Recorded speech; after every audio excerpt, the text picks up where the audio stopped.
You're listening to The Art of Imperfect Adulting. I'm your host, Amie Stone. Here, I share stories from real people navigating the adventure that I call adulting. Are you ready?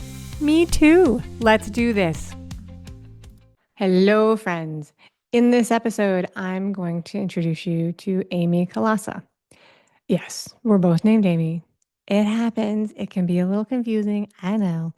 We talk about how an unsuspecting event with carbon monoxide poisoning pushed her to rethink her priorities and life choices. And she shares how she recalibrated to build her life to be more aligned with her passion for creative pursuits and finding freedom and intention in her very own life.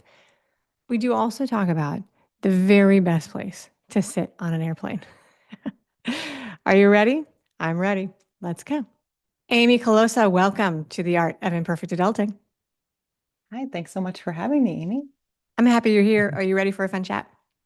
Let's do it. Let's do it. I start every interview, which people probably know by now, by asking people where they are. So where are you calling in from today? Yeah, I live in New York, Long Island, about smack dab in the middle. Oh, nice. All right. Yes. So that's love it. Very good. I love to learn about people's background before we dive into the topic of the day.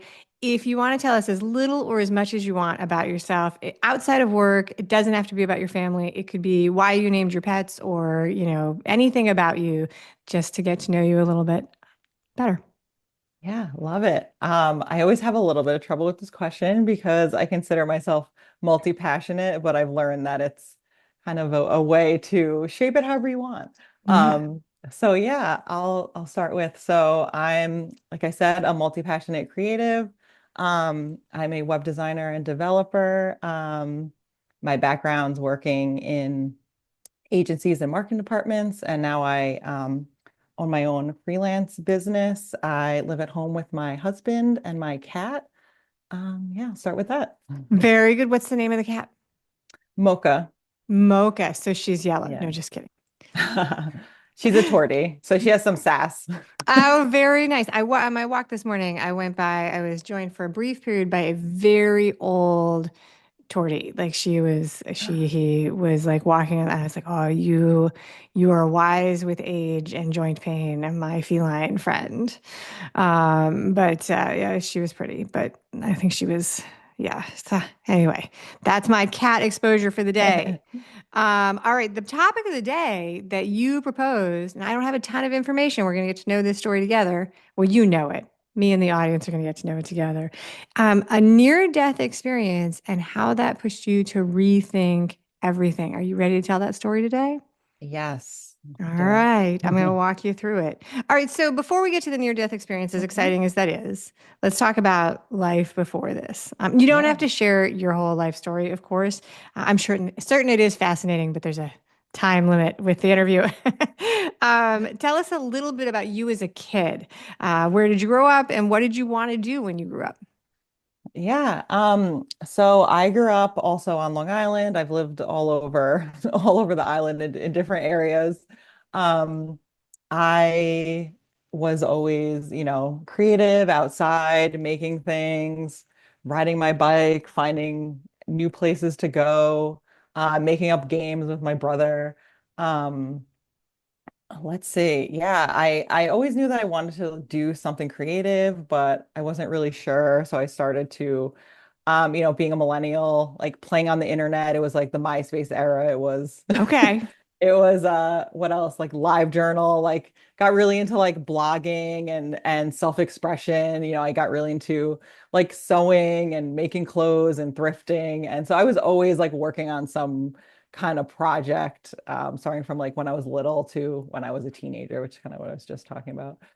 Yeah. So when you were a teenager, a creative, expressing yourself through art, you grew up in an age when that included digital design, is what Yes, we're going to yeah, it was say. kind of very like on the cusp. Um, so that was kind of exciting. Yeah. No, MySpace was a unique time. Little pages with words and music.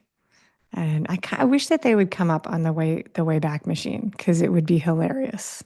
Yes, I recently saw somebody linking to, a MySpace page. I was like, oh, people are still doing that. That's Really? yes. like, Oh, okay. the potential for embarrassment there is high. Oh my goodness. All right. That's going to require some digging. Okay.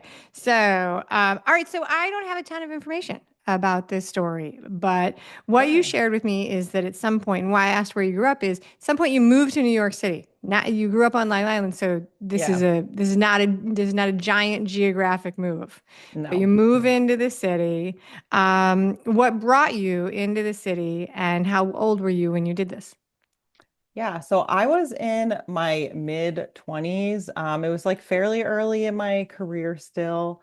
I always thought that, I wanted to move to the city. I always wanted to, I just had this drive to explore and my dear family, I love them, but they're not as adventurous as I am. They kind of Sure want to, enough. keep things a little bit safe. So it's a little hard to, you know, do something like that. So I ended up getting a job um, in the city. So I was like, okay, first step, I'm gonna get a new job. I found a new job and it was a fun job. It was a lot of work. I was kind of doing too much. We'll get back into that, but I was like, okay, this is my chance. I said, oh, I always wanted to move to the city, and it kind of aligned. And then one of my friends was also looking for a place, so it worked out. It happened very quickly. So I ended up moving there to Brooklyn. Um, and yeah, it happened. I was doing a lot at the time. I was commuting.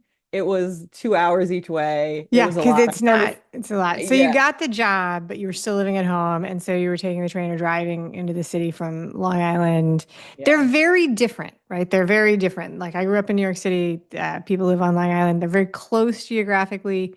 At some points, they're actually kind of connected, but it is a completely different world. And so you were commuting in, and then you decided to move into the city, which actually you're saying is Brooklyn, which is, I'm a little older than you are. Brooklyn.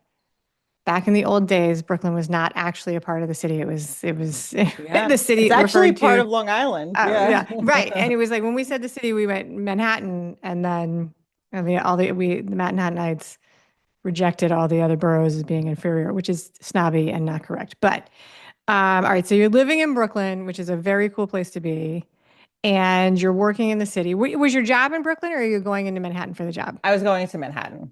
Okay, so very good. And you've got a roommate. Hmm. Just one roommate, and you're this is an exciting time. I think a lot of people have that dream, Yeah, yeah. especially creatives. New York is a very creative place. It's a hotbed for creativity. So yeah, so you've got a job. All right, so tell us about what life was like then. It starts out. Was it exciting? Was it fun? Was it good? You're having a great time. Everything you've ever wanted. Yeah, it was exciting. I wanted to be around more music and art. Around that time I was, into music. I was playing in bands. I wanted to, be around the action. Be around the action. Be around the action. Yeah, I started freelancing at that time, which was wild because I really didn't have enough time to do that. Okay. I think I was just kind of saying yes to things. Like looking back, I think there was definitely some, like I have ADHD, so I think there was some like ADHD like impulsivity, do all the things, positive momentum. That means you're successful. Um, Sorry, not to get like too ahead, but No, that's okay. But it's a shift in it's the definitely the time we're living. Like even if you have a job, you also have the side gigs. Like everybody's got like multiple things happening all the time. That's the way we build things these days. yeah. And so you're there, you've got the roommate. Okay, so now let's fast forward to the main event of the story. What is the near-death experience? What happens? Yeah, so there was one morning where I was getting ready for work. I, got in the shower. I came out of the shower and I felt very odd. Okay. I ended up finding out later after I woke up on the floor that I passed out from carbon monoxide poisoning. I was unconscious for about a half an hour. Luckily, there was a window that was open. Um, After I woke up, I was very confused. I didn't know what happened. I ended up, calling my mom and then my boyfriend. I had no idea. And I was like, something just happened. I was in the shower and now I'm on the floor.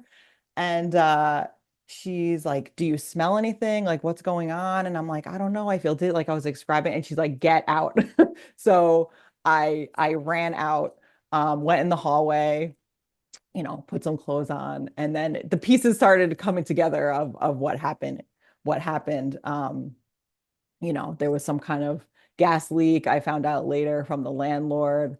I took myself to the hospital, and the doctor, I was like describing to him, and he's like, "You're lucky that you woke up, Yeah. if No, that did they window." do, yeah, did they take the blood test and tell you and confirm what had happened? Oh my gosh. Yeah, That is yeah. so scary. Unconscious for a half hour. Anybody else in the building affected?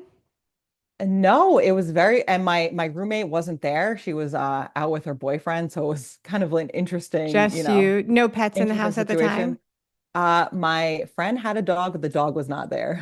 Oh, lucky. Okay. Yeah, yeah.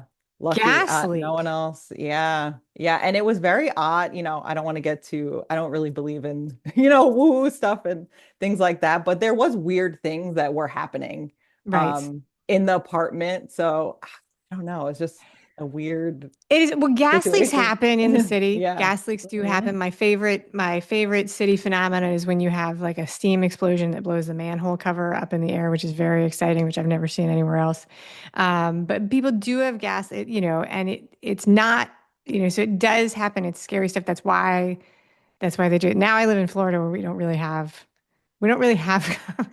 it's like it would be hard, like because we don't have any gas lines in my house, we don't have a fireplace, we don't have any of those things. And several years ago, when I moved in this house, it had built-in carbon monoxide detectors, several of them all over the place. There's like six of them, and all the batteries went dead on the same day, like 26 minutes apart. It was the most ridiculous overnight period of my life because I would find one, take the batteries out in a very dramatic, climb the ladder, take them out, put it away, go back to bed, and then the next one would go off, and I was like, "What is happening?" And why? But anyway, turns out, if you put all the batteries in at the same time, they're all going to go dead roughly at the same time. And then with the person, I had my handyman over, and he was walking me through it, and I was like, "Do I really need all of these where would carbon monoxide be coming from in my house? Like, do I really need this?" And so but so you did not have any carbon monoxide sensors, I obviously, in this apartment. You probably didn't even know what carbon monoxide was at this point in your life. I don't think I did. Like, obviously now I'm very aware, Yeah. I had multiple ones. I had a plug-in carbon monoxide one. Now we have pretty good, but our smoke alarm was dead for a little bit here. And I told my husband, I was like, "We have to get this fixed right away." Right This is away. not okay. So you go to the hospital, the doctor, you're feeling weird, and then the doctor Yeah. tells you, oh, so helpfully, hey, you could have died. Yeah. I'm like, "Oh, okay." Right. Like walk me through that. Initially, how did that feel to have somebody tell you? It kind of felt unreal. I never really thought about, um, I don't know, the possibility of dying like that. Right. Or, had a I don't know, had a situation. Um, yeah, it was just everything just kind of slowed down at that moment. I was like, "Okay, what am I doing? Why am I here? I was asking myself a lot of questions. Right. So did you stay in the apartment? I didn't. I left. I was very spooked. My roommate ended up saying she luckily didn't have any problems. Yeah. But I also kind of like took it as a weird sign, like, like this wasn't right. Like I'm not supposed Right. to be here or I'm something like clearly that, not supposed to be. I live in a building full of people. Everybody else was gone. I'm the only person. This is a sign. I'm not ignoring it. Yeah, like I couldn't help but not take it as a sign. Okay, that's it. So carbon monoxide is scary for a lot of reasons. It's invisible, you don't know that it's happening. You are young and didn't even know it existed. So yeah, that is scary. That is scary. How long did this feeling, so were you like, did you have anxiety and apprehension that something bad was going to happen after that? Like, did you have that sort of feeling of like, what's next? I kind of did. I was like, okay, what's going on? But I ended up, moving back home with my parents, which was very embarrassing. Like the last thing I wanted to do. I'd spent a lot of years trying to Right. go out on my own, but You were it's chased back by an yeah, invisible gas. yes, yes, I'm yes. teasing you. It makes perfect sense. But when you have something that hurts you that you cannot see, how do you watch out for that? Like that's the thing that makes carbon monoxide so sneaky, right? Is that you don't know that it's there. You're not gonna know. And Right. so yeah, Yeah. It just yeah. made me more aware in general about, where you're living. Is it safe? Um, back to adulting, do Back you to have adulting. Yeah, adulting and the reality that it's not a forever path. How old were you when this happened?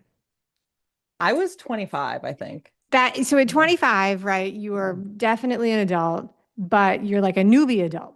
Right. And but you don't know that, right? I often say I will describe things I did in my life and I'm like I did this with the kind of confidence that you can only have as like a 24, 25-year-old. It's like, yes, I've got this.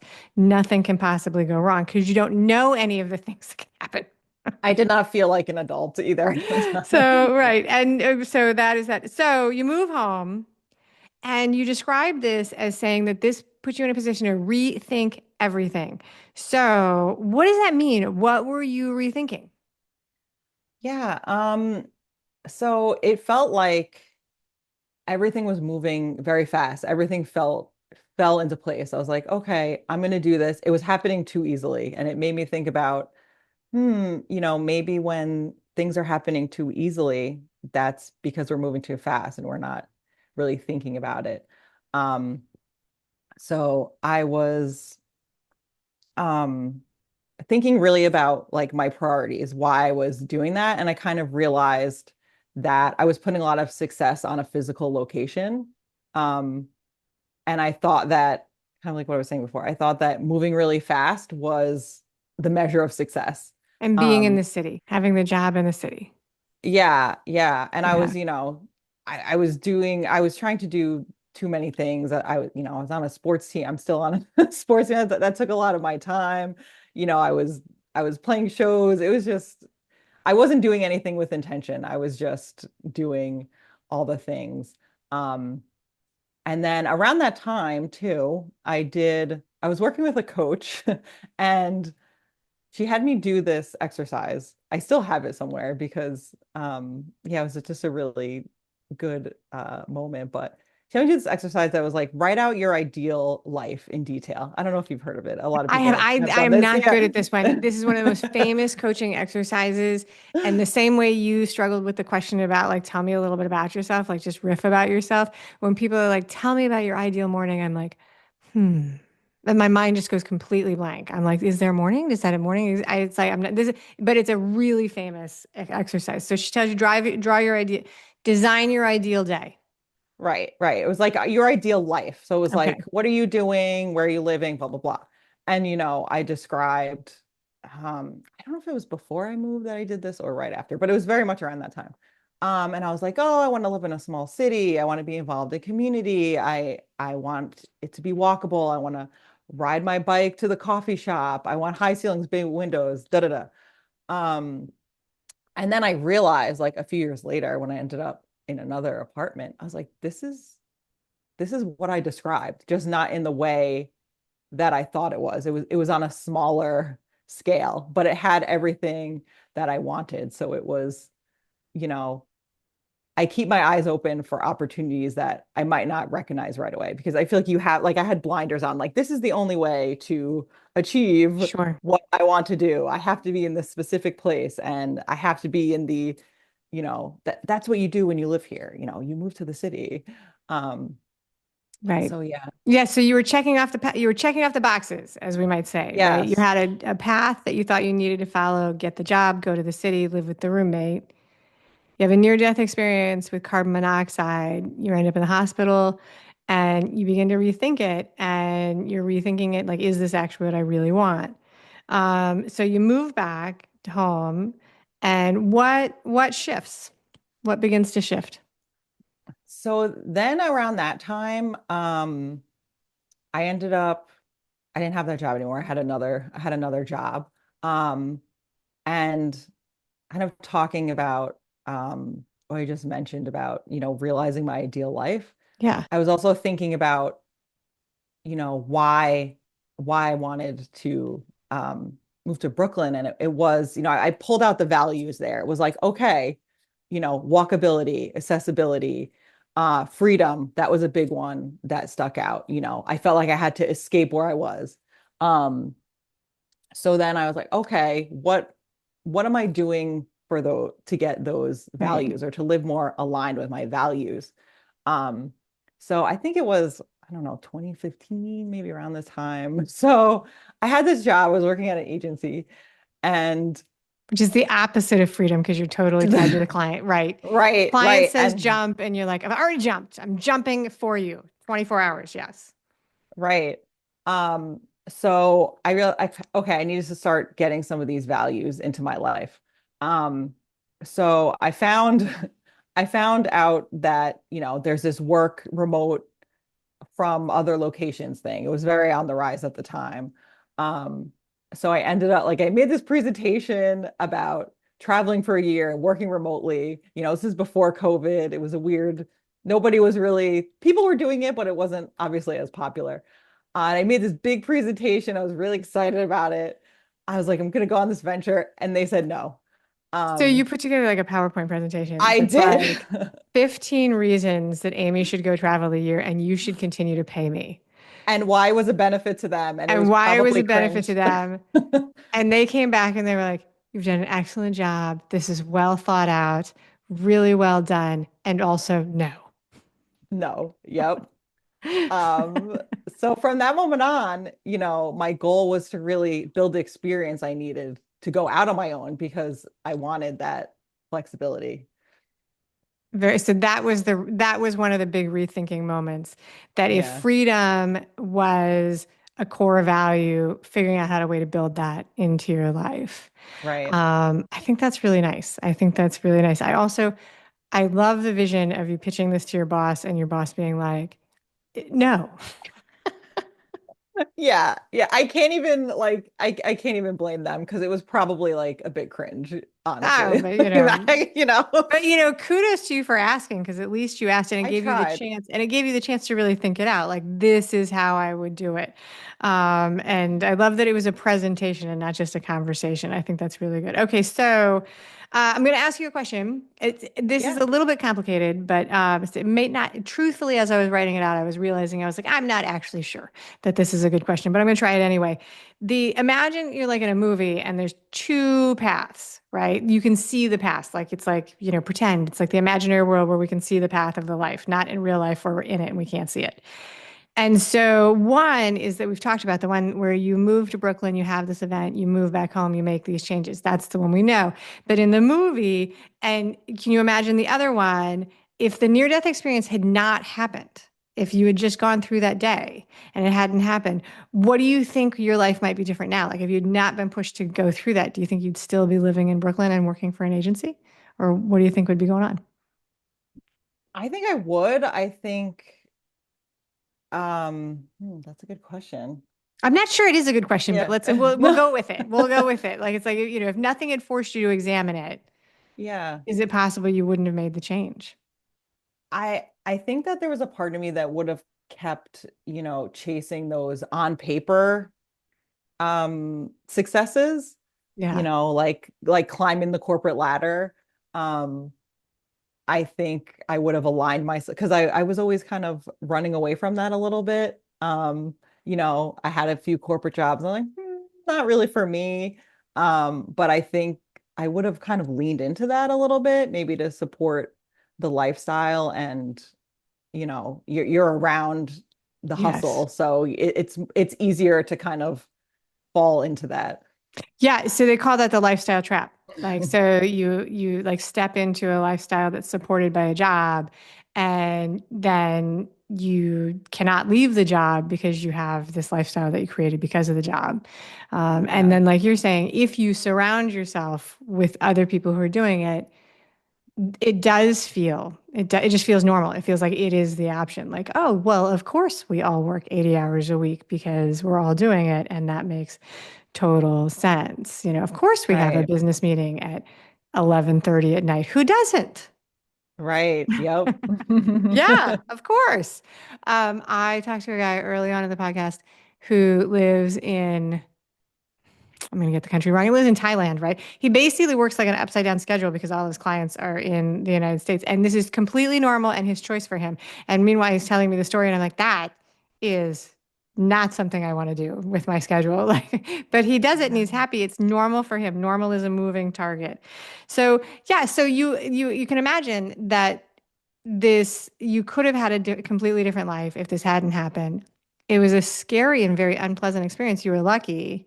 Are you in a twisted way? The words for this don't actually make sense, but are you grateful for the scare? I am because yeah, I think I very could have, kept fell into the hustle trap. And I kept thinking about that throughout, the next still, I think about every time I'm more resistant to burnout now. I can recognize it when, okay, you're doing too much, like slow down. Not like, oh, you're gonna die or anything, but like Right. um just remembering that time, and how I was just on the verge of burnout and escaping it. Like, even, I wish it was okay, I never hustled again after that, but that's not the reality of life. Even 2013, I ended up, taking on too much work. I was wedding planning at the time, and just you don't realize until you're kind of in the thick of it that Yeah. you're running on nothing. Um, Well, the but I have beginning of the more, hustle feels yeah. good. Yes. The beginning of the hustle feels good. It's exciting, it's enthralling, it's something you like to do. It's when, this is my opinion, not like an absolute statement, but it's like when we choose to do something that's enjoyable, that feels good. But when it takes on a life of its own and it feels like it's driving you, that doesn't always feel good. Yes. Yeah. Yeah. Yeah. That's been my experience. It's like, oh, I did make this choice. And also, I'd like to stop now. Yeah. So that is really good. So and you're probably more cautious even today about invisible gases in your home. Yes. Yeah, I would Yeah. be. I would be. That's like it's like I would be. I mean, I can be very glib about it because I've never been through it, but I'm also very sensitive to the fact that, to go through it, to know somebody who goes through it, it's smart to be safe about it. Yeah, it's also just make sure that those things you need to do as an adult don't fall through the cracks, You're Yes, changing. I mean, I told the joke about the fire alarm, the carbon monoxide sensors all going dead at the same time, but changing the batteries in your smoke detectors. If yours have, my actual fire alarms don't have batteries. They have backup batteries and they're connected to what the magic electrical system. But, these did have batteries, and changing them is an important thing. But also, I do not understand how we can land a, a thing on a foreign planet. We can get messages from beyond Pluto, and we can't. I have an app for my washer dryer, and I don't have an app for how my batteries are doing and something that's going to wake me up in the middle of the night. Like, this is a gap in technology. This is a gap in. true. I don't want to communicate with my washer and dryer via an app. I do want to know before the batteries go dead in these smoke detectors. It should not be so manual. Like this should be That's like, true. right. It's like it should be able to speak to me, dear Amie, we need new batteries. Like, that would be really helpful. That would be really helpful because they only go dead in the middle of the night. And we also really just want them to work. Yes. Yes. Also, what would be great is if somebody could teach them the difference between burning pizza and an actual fire. Oh my gosh. Yes. So you don't have Yes. to stand on something and, Yes. you know, wring a towel on it to That would get be it to like the stop. greatest thing. That would be the greatest thing. You've never seen my family move so fast as when we're about to set off the smoke alarm and we're like flinging open the doors and everybody's in high alert. Which is, I mean, that we're aware of. That's not what you went through. You were in the shower and you passed out. I'm very thankful that the window was open and that you made it out because it doesn't always go that way. Yeah, I remember opening the window. I don't know why. I think it was just stuffy in there. I think it was September, if I remember Yeah. properly. Um, so very, very glad. Yeah. Very, very glad. Was your skin all pink? Do you remember? That's what I've Yeah. seen. That's what I've been told is like the skin gets really pink from people who are in carbon monoxide. But yeah, no, that is okay. So, all right, in a minute we're going to do the final fun questions, but I want to give you a chance to tell people. I know you're a web designer. Mhm. Tell people more about what you do and how they can connect with you online. Yeah. I do custom web design and development. I partner with agencies and I also work directly with small businesses. I have a few different offerings. I can do like a full redesign. I also like to meet people where they're at and do things on a smaller scale as well. Very nice. And you have a special offer for the audience, which is a website audit. So, a website audit, tell us what that means. Yeah, so if you have been working on your website yourself, you're just getting started, I'll give you some quick takeaways on how to improve it and action items. Very nice. And so we have a form. There's a link to a form in the show notes. And also, the best way to get these links is to be a subscriber to imperfectadulting.com. And then I send you information about new episodes, special offers from the guests direct to your inbox. You just click on them like magic. And that's how that works. It's perfect. Perfect, perfect, perfect. All right. Thank you for that very generous offer, Amie. It's really, really nice of you. I appreciate it. I'm gonna ask you three questions. These are rapid fire. Unlike the first question, which is loosey goosey, this is just say whatever comes to your mind and answer with whatever you think of. Okay, so do you like art museums? And if so, what is your favorite museum that you have ever visited? Oh, I've been to quite a few. I'm always a fan of the MoMA. I tend to MoMA's go great. there often. Yeah. MoMA's great. Yeah, MoMA is great. So when did you live in Brooklyn?